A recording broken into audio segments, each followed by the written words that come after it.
알래스카의 맥키니 봉을 제외하고 미 본토에서 가장 높다는 마운틴 위트니는 11월에서 다음해 4월까지는 쿼타 제한 없이 출입이 가능하다. 하지만 동계 산행은 여름 산행과 달리 동계 산행 장비와 훈련이 선결되어야 한다. 등정은 날씨에 따라 모양새가 완연히 달라진다. 좋은 날씨에는 밝은 태양 아래 흰 눈을 밟으며 오르는 즐거움이 있으나 눈보라가 몰아치면 고난의 행군이 된다. 2박 3일 혹은 3박 4일이 필요한 동계 산행의 야영 장소는 두 군데가 있다. 포탈에서 3.8마일 지점에 있는 아웃포스트 캠프와 6마일 지점에 있는 트레일 캠프이다.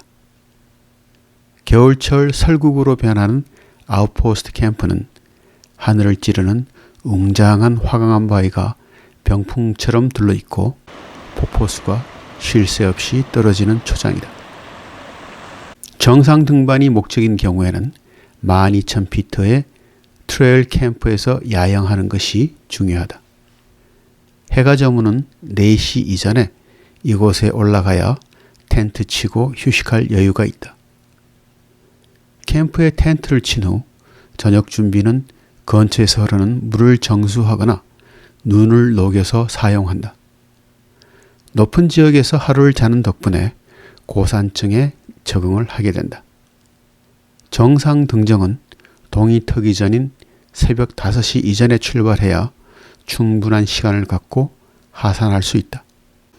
동계 등반은 여름과 달리 군데군데 얼음이 노출된 99 스위치백으로 오르지 않고 약 50도 각도의 눈 덮인 트레일 크레스트 아래편 직벽을 오른다. 직벽을 따라 트레일 크레스트까지 약 2마일, 그리고 바늘 침봉 뒤쪽으로 2마일 하여 정상까지 거리는 멀지 않지만 3개의 복병이 기다리고 있다. 먼저 가파른 눈산, 매서운 바람, 그리고 고산증이다. 정상을 밟지 못하더라도 오후 1시에는 하산을 시작해야 안전하다. 경험이 많은 대원이 앞서서 눈길을 다져주면 그 뒤를 따라 나머지 일행이 오르게 된다. 트레일 캠프에서 트레일 크레스트까지는 1000피트의 등반 고도이지만 약 3시간에서 4시간이 소요된다. 마지막 2마일은 위트니 침봉 뒤로 깎은 바위 틈으로 서서히 올라간다. 눈이 곳곳에 쌓여 위험 요소가 있으며 고소증이 서서히 몰려오기도 한다. 그러나 묵묵히 오르다 보면 드디어 미 본토 최고봉에 도착한다. 정상에는 대피소가 있고 큰 바위에 마운틴 위트니 사인이 붙어 있다. 사방을 둘러보면 하이시에라의 웅장한 산맥들이 끝없이 펼쳐지고 론파인과 395번 도로도 가시거리 안에 보인다. 하산할 때도 많은 주의가 필요하다.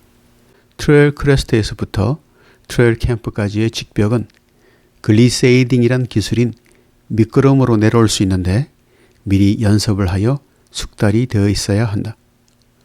이후 주차장까지 약 5시간에 걸쳐 하산할 수 있지만 각자의 체력에 맞춰 트레일 캠프 혹은 아웃포스트 캠프에서 1박을 더하고 내려올 수 있다. 마운틴 위트니 동계의 등정은 많은 산악인들의 로망이다. 동계 산행, 동계 캠핑, 장비 사용법, 바람과 추위, 체력 고갈 등의 요소들에 대한 훈련은 필수적이다.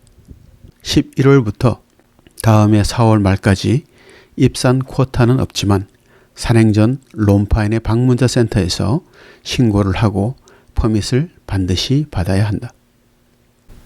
쉽지 않은 여정이지만 미국 최고봉 마운틴 위트니 동계 등정은 평생 잊지 못할 추억을 선사할 것이다.